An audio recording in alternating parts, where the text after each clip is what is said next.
Hey, what's up? It's Tuesday. No golf this week, right? Nope, no golf for a couple weeks. Golf news, I guess. A bunch of guys went to the Live, but in the world of, Woj tweeting out draft picks 2 minutes before they announce them on TV and the whole world knowing everything in advance, it's not like there was any surprises.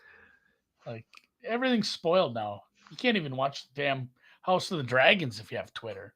People are putting screenshots and shit. So welcome to the future, this brave new world, Matt. But how you doing today? Noops is still watching tennis. Matt is here.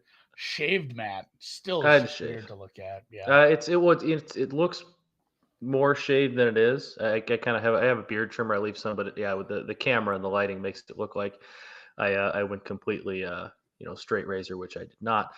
I always love, by the way, your starts of the show when it's you and me, and Noops has the same intro every time. It's like you don't know how to start it, and you just kind of whatever comes out of the mouth comes out of the mouth. Whatever. It's a Yeah, lot of fun. whatever's gonna spew out of my mouth is that's how we're gonna start things. I like it. Um and then You going watch back to House of the yesterday. Dragon? You a House of the Yeah, Dragon oh guy? yeah, no, Oh, good. Just big, making sure. big Game of Thrones guy. I Okay, was good. I read the books, like, so I was Okay. the book guy, and then the show was like good. Obviously, the show was fucking great, but no House of the Dragon thing, and yeah, I'm hiding my hair because it's getting a long Thursday haircut day, pre-Vegas haircut day. So watching some tennis. I stayed up. The beauty of these early rounds too is like tennis starts at like 10 a.m. and I was watching tennis well past 10 p.m. last night, catching out the end of the Dodin Leila Fernandez match, while the Australians going at it wasn't very good. So I watched the women's. Noops would be proud, but it is Tuesday, and I was curious because I don't use legal Eagle books all that often unless I'm in a legal state or I drive to Iowa. Did you have to rebet your parlay with the pitching change, or No, is it mostly action?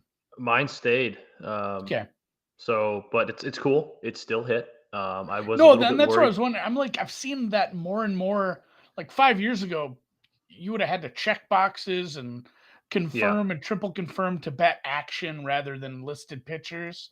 No, But my now it it seems like used. that's more of a rule than a exception. Yeah, I think that's kind of right. But no, I was sitting on my couch. I think I had either ESPN or MLB Network or on something yesterday while I was doing some work, and I see Tony Gonsolin scratched from start due to forearm tightness, and I was like, "Whoops, that's not as good." But then I kind of remembered, well, it's still the Dodgers who are 88 and 38, and it's still the Marlins, and they'll probably still be fine. And they were. Both teams were fine. Both teams won, and we hit the parlay. So I figured, why not try and go back to the well today, since the betting the individuals wasn't really working. I did go back and look at what my bet was. So I need the Marlins to be under 72 wins. 72 and a half wins. I think they're only at 55 right now, so I think you're. Yeah. I mean, I don't want to jinx So you, but like they need no, to I mean have you a just pretty did. good You over didn't jinx 500 it. mile. No, I didn't. Yeah, I think basically they just like going five. If they went 500 from here on out, that's roughly what I'd need. They're not a 500 team, and they have some No. tough spots. And so I believe to get to 72 or under, you need 90 losses. So Marlin loss countdown starts today. We need 17 more. 17. So 17 and 17 puts them right on 72 and 90. So I need a 500 Marlins team or worse from here on out. So let's go. Whoever's playing the Marlins. Yeah, what do you got for baseball tonight? I do have a Marlins bet, not necessarily fading them. I do think, though, going forward, we should get, because you have the Orioles bet and you have the Marlins bet, we should have like an update every morning on Brown Bag, just like a graphic of where each stand, just so we can kind of keep an eye on what you're doing, because I feel like we've talked about those bets just about every time I come on here with a baseball bet. We get an update on that, which I like, I have because I I have want the to know how the cash out future's going. button too. I have the on the one book, the one offshore that has like cash out buttons consistently is where I have the Orioles bet. So there will be a day What is the someday. cash out option there? Like, what do they offer? Like, off the top Right of your right head, do you know now what they offer right now? right now it was like 8 to 10 times the bet, like roughly. It's bouncing between 8 to 10 times what I've wagered. Okay, But I'd it be was very 900 to 1. Okay, I'd still be thinking about pressing that button. Oh no, I'm gonna look at some schedules here eventually, but yeah, Okay. today, none of you guys bet my bets. Well, maybe That's you did. true. I'm just interested in your bets, Andy. But this first one, Rays Marlins. I did want to go Rays money line originally at -200, but the Marlins are throwing Jesus Luzardo, who's been in limited action this year, but pretty good in that limited action. I think he's only around 60 innings. Going up against Shane McClanahan, who's going to get some Cy Young votes in the AL. So I thought a first half under 3.5 there to throw in the parlay. It's -140. It's not like either offense is all that high powered. So I really like that first half under there with two pretty good pitchers going on the mound. And then going back to some heavy money line favorites, the Astros not quite as heavy as either two yesterday. Their money line's about -172. Framber Valdez is thrown against Dane Dunning, and Dane Dunning's actually been pretty solid for Texas this year against the Astros. I think in 2 starts he's got an ERA under 2, but that said, he's been kind of wildly inconsistent otherwise. And when it comes down to it, I just trust the Astros lineup over a inconsistent pitcher who's had some success against them this year. I think the Astros find a way there. And Framber Valdez for them on the mound has been fantastic this year. He's really picked up the slack as kind of the number 2 behind Justin Verlander, with Lance McCullers not healthy most of the year. So I really like the Astros on the road there against Texas, and Dan's Braves on the money line. This is actually the one that scares me the most because they're -390 on the money line. I probably could have kept them out of it and had some value, and I hope I'm not getting necessarily greedy here. But it's Max Fried at home going up against Jose Urena, who's just been really bad this year. Fried's been really, really good. The Braves are coming off losing 2 out of 3 at home against the Cardinals. So they're probably going to want to start this series off with a win and kind of snap the mini skid that they're in. And that gets you to +198 on the parlay. I on paper, really like all 3 of these, but baseball's a really weird sport to bet and anything can happen. But +198, I think, is really good value on these 3. Yeah, I'll do it. I'll do it again. I bet baseball yesterday. I I had to rebet. Wherever I bet, it just cancels it. know that you're not like, I know that technically you're not, it's not sharp to mash together favorites and then throw them into a parlay, but every once in a while, that you get hot and you find a couple and they work, and it's not something you should be doing every day, but kind of do it until it doesn't work and then stop for a little while and then maybe come back to it in a bit. I'm fine with that. Yeah. And then, so that's the thing too. If you do a parlay and one bet cancels and the other one's just a massive favorite, you're just laying huge. You essentially have a one leg. So I just had like Cardinals minus whatever, -1 million, because they don't cancel the whole fucking parlay. It still hit. Yeah. Albert Pujols, Fountain of Youth, no big deal, guys. So 694. Let's get him to 7. I wouldn't hate that. He's likable, even though he deserves it. He's like 47 and he lied about how old he was. But I have ATP didn't go well yesterday. Tennis was crazy yesterday. Halep out. Halep looked horrible. She lost to someone who'd never played in a main draw at a slam, maybe a main draw ever. Was that a Noops can't lose parlay? No. Halep had to be like -2,000, -25. Wow, something wild. Yeah, like she got beat to hell in the first and third sets there. It just looked horrible, looked disinterested. My guy Tsitsipas looked just lost for big chunks. He lost as a massive favorite. I believe the underdog there was like 12-1. And then my bet went horrible. Fritz showed up late to the first set, ended up winning it, but it was a tiebreak. So at that point, I just stopped paying attention. Ended up losing. There was a bunch of decent upsets. I think we lost like 10 seeds between the men's and women's draws yesterday. And granted, some of the seeds, the lower seeds will lose in the first round every year because it's tough. But boy, yeah, between Tsitsipas and Halep, there was some embarrassing tennis from some top players yesterday, including my bet. And to piggyback off that, I've done screwed up. I give you guys this little speech yesterday about order of play and how it works. And then I'm looking at what I'm betting today, and I put it in the sheet for producer Dan to put on the screen for us here.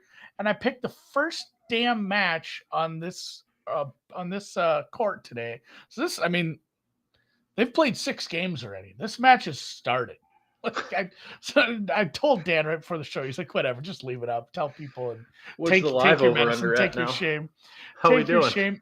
Probably less. Gasquet has broken at this point over Taro Daniel. So I don't know. We can see what it is, but that was a bet I made this morning.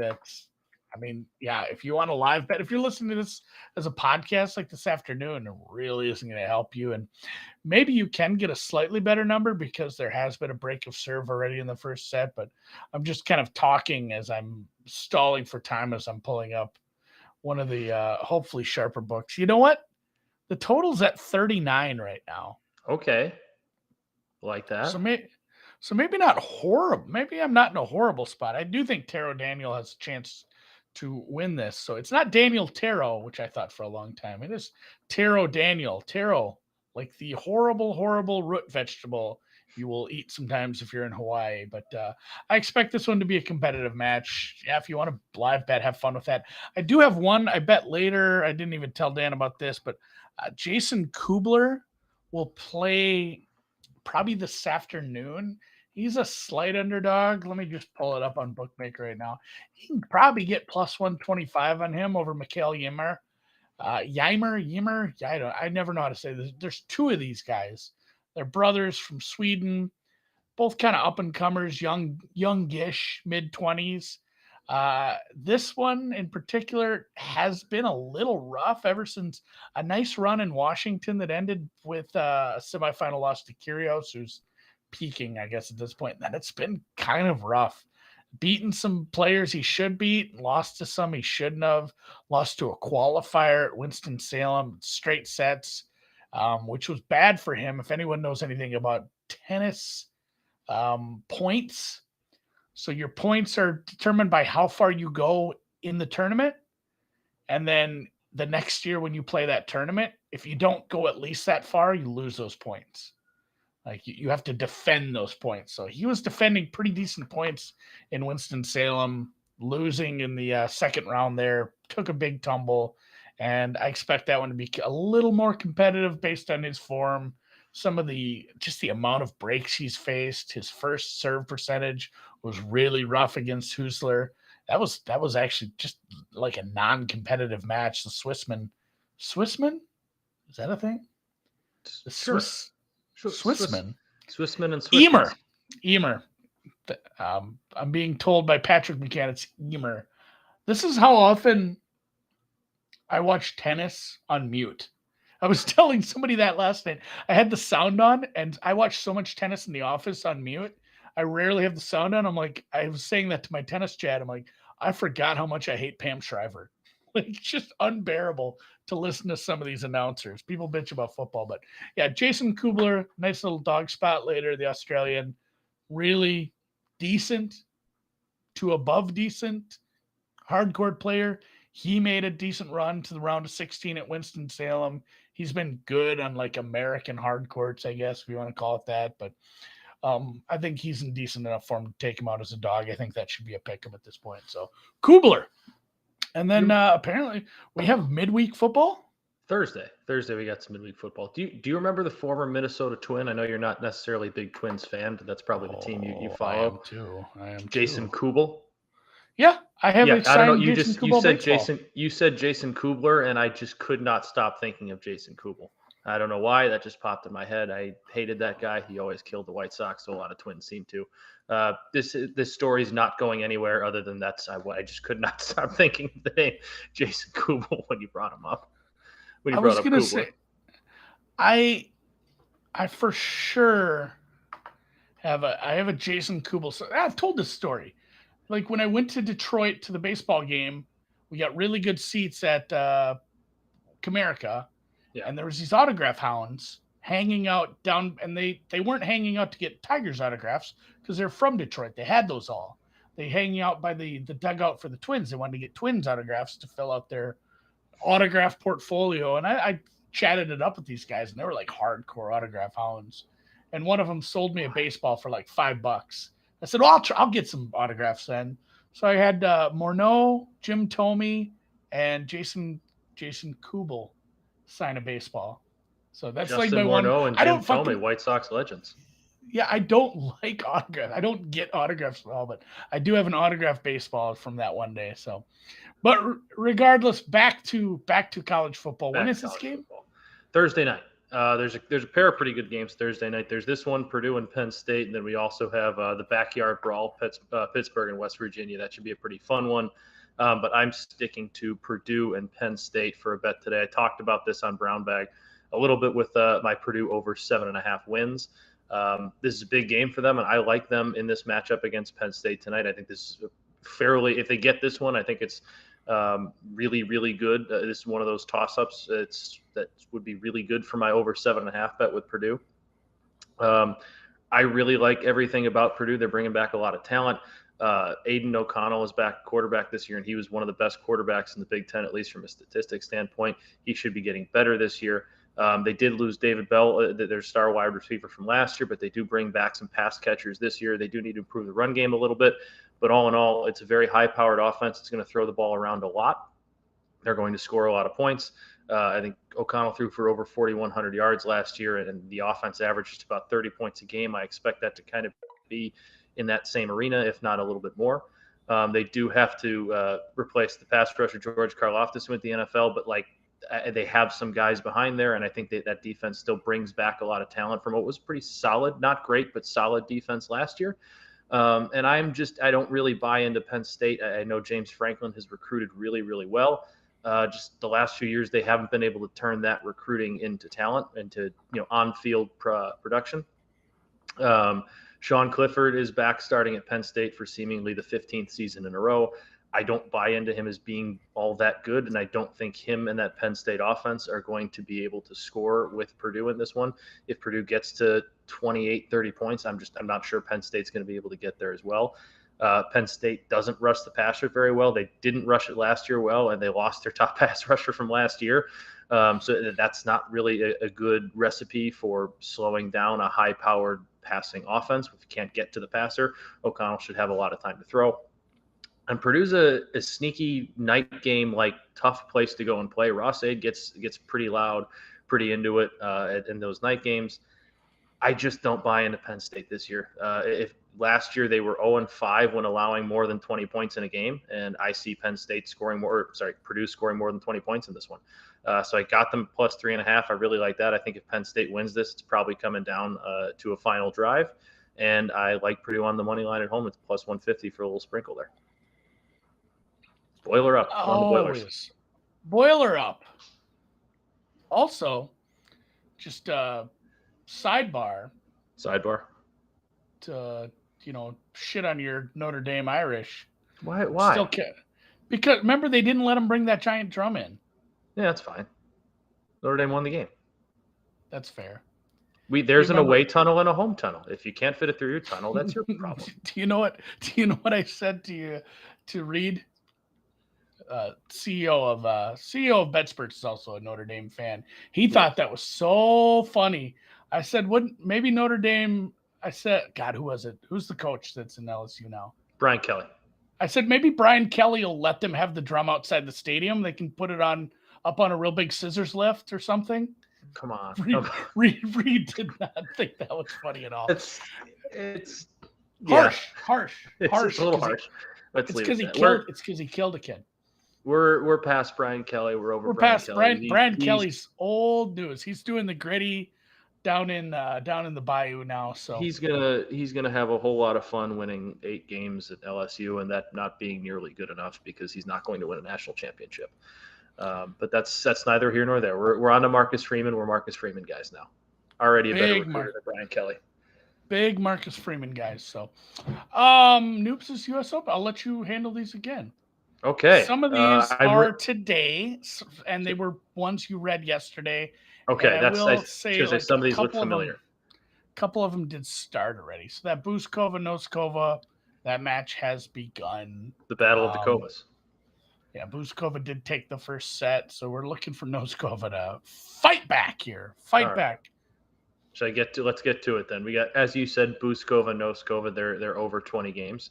Noskova is plus 260 on the money line, plus 4.5 games. Did we establish as a Cornet and Raducanu? Was I right on that one? Let's go with that. Cornet, Raducanu over 21. Bronzetti, I believe that one seems pretty straightforward, plus 100. I think I read that one yesterday. Kenin minus 120. Zhang Qinwen plus 100. Is that right? You rate you like Close. lifted your eye. What is it? What is it? Can win. That's what I said. Zhang Okay, can win. Come on that's now. fair. It's close. Towson, that seems pretty easy. Towson minus That 110. one, I think that one has started too. And if you want a Okay. better price, I think she just dropped the first set to Muguruza, so you can probably get Towson at about 3-1 if you really want. I like that. So Towson, we'll just call it plus 300 now. Canopy and Martin Sova. Is it Martin Sova? I want to say that was a soft C. It is a soft C, but it's Kanepi. Maybe. Canopy. Dang. All right. You know what? If I was going to get one of those wrong, I would have thought it would have been Martin Sova. First set over 9.5 games. Let's hope for a good one there. And Cirstea and Para plus 100. That's another one that not only did that already happen, they are in a first set tiebreak. So there has been 12 games and there will be 13. So that is already got the over. Love that. Yeah. I'm giving out winners. I'm giving out tennis winners on brown bag bets. Watch out, Noops. I'm coming for you. And then, Cirstea Para plus 100. Yeah, Para plays later. I think Cirstea has started too. So definitely follow Alex on Twitter on BetSperts. Like he's putting this stuff out early. There's so many matches. I believe there are currently right now 1, 2, 3, 4, 5 men's matches and 11 women's matches going on right now on the courts, plus doubles, plus juniors, plus wheelchair tennis. Like there's so much tennis happening constantly down there at the Flourishing Meadows.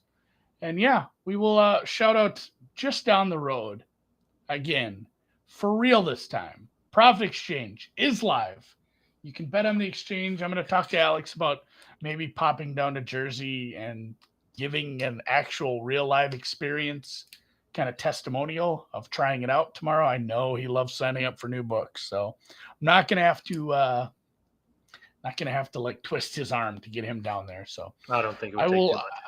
I'll see if we can get Alex over to the Garden State, which is the only state it's live in currently, but they are looking at expanding to other municipalities, territories, states, provinces, countries, megalopolises, and once you get to one, so, the ball starts to roll. Things get rolling like downhill. All it takes is one. Yeah.